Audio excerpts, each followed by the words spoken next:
ENT or Otorhinolaryngology Part 2. We're talking about laryngeal disorders, so we talk about contact ulcers in singers, you know, pop singers, opera singers, unilateral bilateral erosions of the mucous membrane of the vocal process of the retinoid cartilage.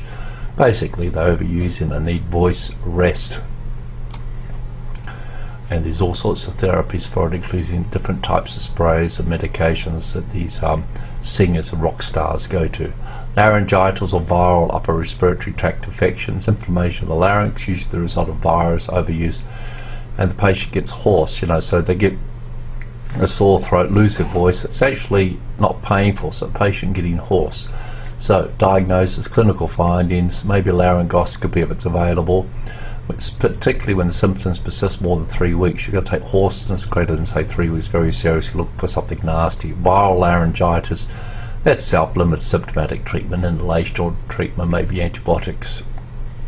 The laryngoceles does the imagination mucous membrane, the laryngeal ventricle. Spasmodic dysphonia or vocal cord spasms. Intermittent spasm, laryngeal muscles cause abnormal voice. Vocal cord paralysis. You've got to really take this seriously. You've got to look for the cause. Affects speaking, breathing, and swallowing. The left vocal cord is usually involved twice as often as the right. It's in usually females. Unilateral is commoner. Vascular tumor infection, or can be post-surgical. So that's a vocal cord paralysis. Bilateral, obviously, is life-threatening. They need a tracheostomy to establish an airway. Establish it. Vocal paralysis by direct visualization. An extensive assessment may be required to find the cause. Several direct surgical approaches are available if treating the cause is not curative. This other thing that's pretty common is vocal cord polyps or nodules. Acute trauma, chronic irritation, changes in the vocal cords can lead to polyps or nodules. Hoarseness, breathy voice, heavy voice.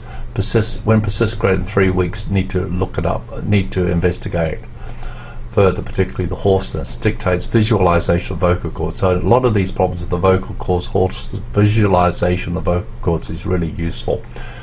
Diagnosis from the laryngoscopy, biopsy to rule out cancer, treatment, surgical removal of these polyps and nodules. So basically having a look at it and sorting it out. I mentioned about the pro voice, professional voice, singers, hoarseness, lowered pitch, cough, throat clearing, throat ache. Benign cause of nodules, as mentioned, or edema. Treat, evaluate, singing technique, voice hygiene, hydration. Middle ear and tympanic membrane disorders. Well, inflammation or infection, the mastoid is really serious.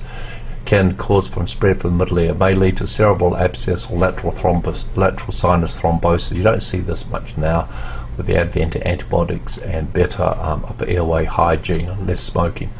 Symptoms: red, tender, painful swelling over the area of the mastoid, that's behind the ear. Diagnosis is clinical. Treatment: antibiotics, broad spectrum mastoidectomy, drain.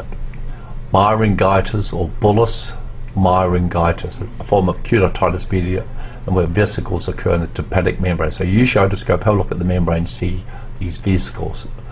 Otic barotrauma, divers, or even a lot of flying, but particularly divers. Ear pain and damage to the tympanic membrane, rapid change of pressure, scuba divers. Acute otitis media, well, this is common in children. A child screaming in pain, can't work out what's wrong with them. Maybe a child who can't speak or tell you what's going on. So it's a bacterial viral infection, middle ear, usually associated with upper respiratory tract symptoms, severe headache, hearing loss, fever, nausea, toxic. Drum may rupture and then it all settles down. Don't get too worried about the drum rupturing. It's not so bad, it actually will heal. Where severe, suspect intracranial extension. In other words, if a child becomes toxic, malaise, and affecting their level of consciousness, you've got to expect the worst there. Most of the time, a screaming child, severe pain, otoscope, antibiotics, and usually settles. So check the eardrum. Get to examine an eardrum, as I keep telling you. In the casualties, clinics, screaming, unwell children. Chronic otitis media can be quite a problem, actually.